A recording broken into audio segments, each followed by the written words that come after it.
What will you do differently today while putting someone through the right path? Proverbs 15:1 says, "A soft answer turns away wrath, but a harsh word stirs up anger." Not everyone likes the truth. At the end of the day, it's always appreciated, especially when the consequences of not heeding to it hits. Hello again and welcome to Manners on the Go. Let's check out these 10 ways to correct someone without offending them.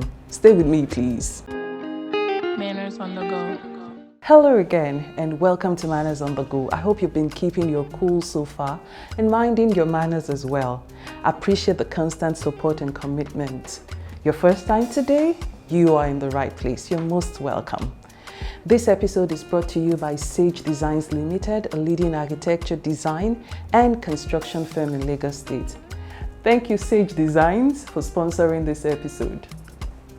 In many cases, people tend to realize their mistakes and even condemn their actions just before calling themselves to order, which is one reason to manage your emotions and replay your words in your head when you need to address an issue with your staff, spouse, friend or acquaintance. Permit me to delve into a couple of verses from the scriptures in this video. Proverbs 15:1 says, "A soft answer turns away wrath, but a harsh word stirs up anger." It is only clear enough to understand that the effect of soft words cuts across all spheres of life and should not be underestimated. Yes, people do the wrong things even after tons of corrections. Yes, they make mistakes and fail to do the right thing even when it's obvious enough. And the truth is, these things get on our nerves, which is only human for you to feel angered or irritated. But if care isn't taken, it just might hit the wrong note, which may end up causing you to say harsh things, or worse, you could end up saying the right thing in a completely detestable manner. And oops, you're done. Back on your couch, laying in regret of an awful experience that was. And guess what? By the next time you check, that person still hasn't changed one bit. Frustrating, right? Okay, have you considered trying a different approach? Not everyone likes the truth. At the end of the day, it's always appreciated, especially when the consequences of not heeding to it hits. Correction is about telling someone how to do something the right way, or even better without sounding condescending, whether as a boss, a business partner, or spouse. Let's check out these 10 ways to correct someone without offending them. Stay with me, please. First of all, watch the tone. If the tone isn't right, even the right words can sound like the wrong counsel. Avoid sounding sarcastic because it can be pretty obvious when you do. Or you wouldn't want the other party to feel thoughtless in the name of trying to tell them how to do things right. Number 2, highlight their strength. Please give them a feeling of self-worth and watch how fast you get results. So before you point out the error, let them know that you notice the things that they do effortlessly. And make them understand that you'd appreciate if they could also channel the same energy into other things. So instead of slamming your spouse in the face on how incompetent he is or how he doesn't like completing tasks, like arranging the dishes when he helps out in the kitchen, you could say instead, "You always do a good job with the dishes, love. I would also appreciate it if you can place them in the racks too." Or to that co-worker who delivers less than expected, you could say, "You have a good proposal here, just like the last time. And I was hoping you could do something more awesome with that skillful mind of yours." Did you notice that the conjunction "but" is missing in these two statements?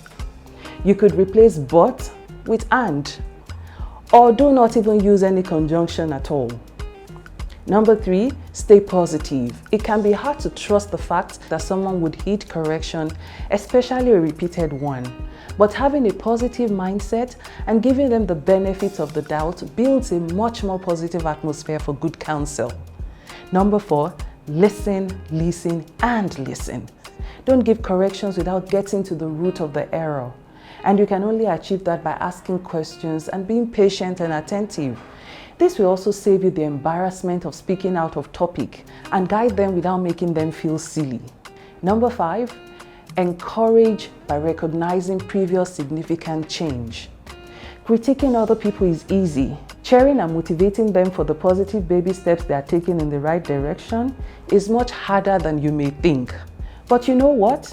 It is always beneficial to recognize and applaud people for even the smallest accomplishments.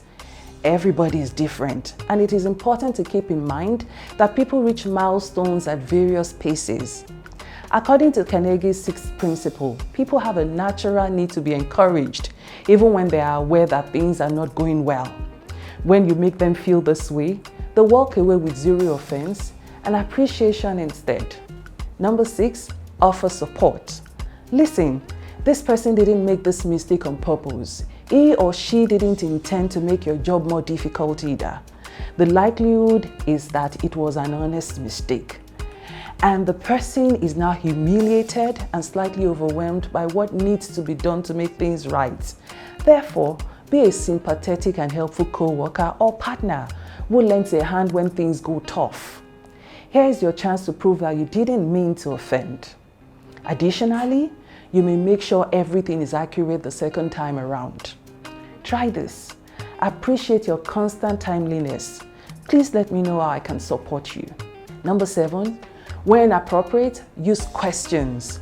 Sometimes, you may let people see their shortcomings without sounding rude or condescending. Take this for instance. Looks like you seem more motivated towards that company A.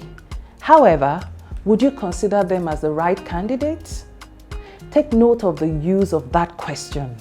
Didn't it help to soften the correction a bit, turning it from what seemed to be a domineering attitude or what might have turned out to be an argument to one of friendliness and somewhat proper discussion?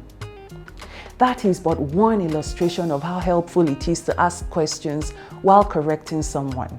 You want to promote a discourse that improves the outcome rather than just issue severe commands when you phrase things as queries rather than statements. Number 8, be a positive influence. Matthew 7:5 encourages us to first cast out the beam out of our eye, then we will see clearly to cast out the mote out of our brother's eye. You should be an example by setting up a reputation for others to live by. People get more defensive and offended when you correct them on things you are either guilty of or act like a saint about. You want them to listen to you? Listen to them. You want them to own up to their mistakes and take corrections with an open mind? Do the same also. Set up a reputation to live by. Number 9, avoid sounding like a know-it-all. To correct someone without offending them, you may want to respect their feelings also by not sounding as if you are better or smarter than they are. You want to avoid being tagged a know-it-all kind of person, and that isn't a good name to have. Number 10, stay consistent with the change. A lot of us at some point are guilty of not lovingly correcting someone without embarrassing them. And I'm positive that this time, our change will be consistent. I know you're hopeful that with these words, it'll be nice if you can say that to others while awaiting a positive result. We must always keep in mind that positivity is the key to influencing other people around us. Each of the guiding principles focuses on a person's strengths rather than their weaknesses. Always keep in mind that screaming never gets anything done. Instead of encouraging animosity and offending others, try to effect change by being encouraging and genuinely interested in their viewpoints. What will you do differently today while putting someone through the right path? Think about it and drop it in the comments. If you're comfortable with it, don't forget to like and subscribe to this channel.